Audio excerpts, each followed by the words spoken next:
guys kasi na-late kami nung isang beses. Bakit tayo na-late? Ikwento mo kung ba tayo na-late. Bakit kami na-late? Hindi kami napag-alarm. Hindi namin na-on yung alarm namin. Si Gemma ang taga-alarm sa aming dalawa. Inonote ko lang to. Para hindi tayo magkasiraan. Ang nakakatawa, sobrang kilala na tayo ng teammates natin. So, ganito. Kasi usually sa Creamline, kapag kunyari late ka, pagdating mo talagang mapupuno ka ng bash eh. Nag-e-expect na ako na, ano kaya sasabihin ng mga Same. Oo, di ba? Ganyan. Pagpasok namin, ay talaga lahat sila, hello, ganyan, it's okay. Sabi ko, ay, ang bait nila, ganyan. So, nag-warm up na kami. So, after ng training, kunento nila sa akin na parang bago pala kami dumating, nag-usap-usap na sila. Okay, guys, tingnan muna natin kung Kung okay. kung ano itsura ni Gemma pagpasok.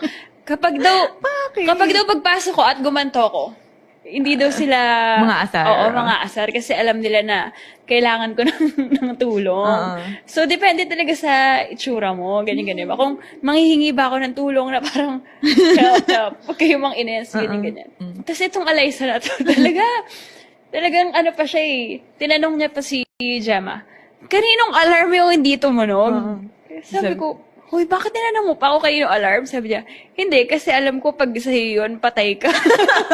So, makikita mo yung difference ng pagtrato nila kay Gemma at saka sa pagtrato nila sa akin. Diba?